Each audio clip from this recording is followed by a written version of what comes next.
And one thing that'll happen, and it's going to be a wonderful way to invite some of the rest of America to join us in funding our government, and that is that under the fair tax, we end the underground economy.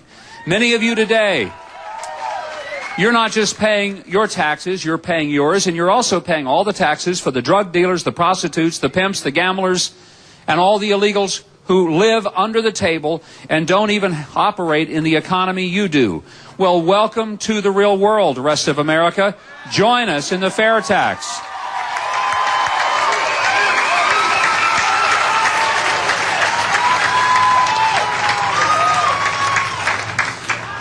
I'm excited about the growing momentum.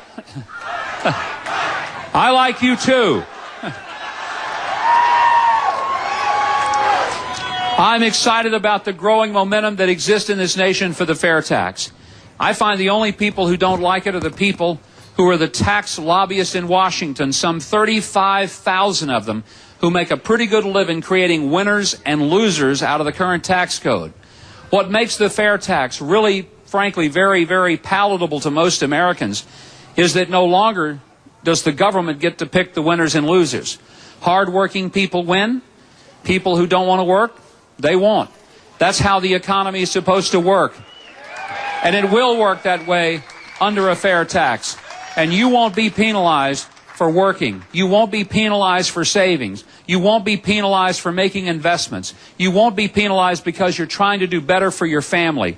And the greatest thing that I think makes the fair tax work is the rebate provision. And I would never be a supporter of the fair tax if it weren't for the fact that under the fair tax, we actually untax poor people, untax many of the elderly. We empower the people who most need the opportunity to reach the next rung on the ladder.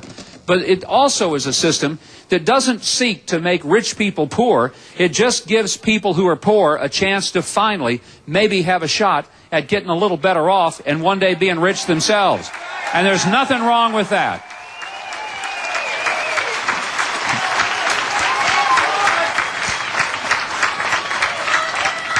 There's an extraordinary amount of energy in this crowd today, and I hope it sure shows up in the polls between now and Tuesday in Florida.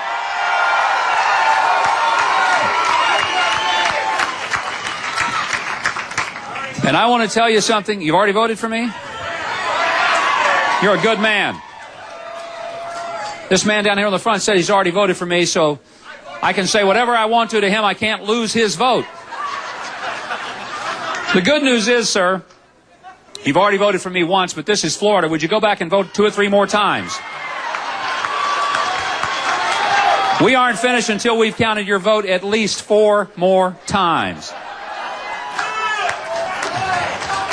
Hang those chads and get out there and vote. I hope that you'll give me your support, because it's not just a campaign slogan. It is a commitment to change this system, because I, like you, am tired of knowing that I spend so much time and money filling out the paperwork and paying people to try to figure out how to comply with an incredibly impossible tax system that not even the IRS understands. I don't dislike those guys personally. The reason I say that is because I'm sure they'll still be after me. But you know something? When Frank Luntz, who does polling for Fox News, did a recent survey, he actually polled and found that people in America are more afraid of an audit by the IRS than they are of a mugging. And I got to thinking about that, and it makes perfect sense for this reason.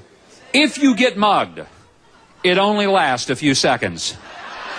And they can't take more from you than you have on your person. But if you get audited, it can last months, if not years, and they don't let go until they've taken every last thing you have from every account you've ever owned. The fair tax will change the dynamics of the American economy and empower people who, for the longest time, never seen their full paycheck. Wouldn't it be something to go to the store with your entire paycheck? And one final thing I want to mention. One of the reasons we lose a lot of jobs today is because we borrow money from China, and then we turn around and we buy things that have been imported from China. And even in the recent economic stimulus plan, I wonder whose economy we're trying to stimulate. But let me tell you something that will happen. Currently, if a product to table is made in China and it's shipped here, it's shipped without any tax being applied to it as it leaves China and comes here. It's tax-free coming in. But if we make that same table here in the United States, it's subject to about a 22% embedded tax. And so, if you buy it here, think about that on one end of it, it's untaxed completely coming in. If it's made right in your hometown, it's got a 22% disadvantage on top of the disadvantage the other one has from not having a tax at all. And we wonder why it is that we're losing some of our capacity to manufacture. Let me tell you why we can't let that happen. A country isn't free if it can't feed itself, and if it can't fuel itself, and if it can't fight for itself by being able to manufacture its own weapons of defense, including its ships, its airplanes, its tankers, its bombers, its armored vehicles. If this country gets to the place where it loses its last manufacturing capacity, we have done more than outsourced jobs. That's bad enough. What we've really done is we've outsourced our freedom, and that's something we cannot do and we must not do.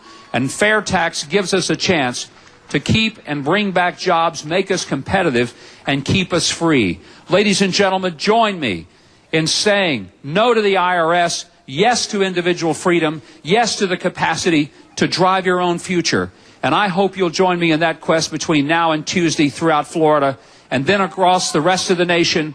Let's get me elected president so I can help us get the fair tax for America. Thank you very much. Thank you.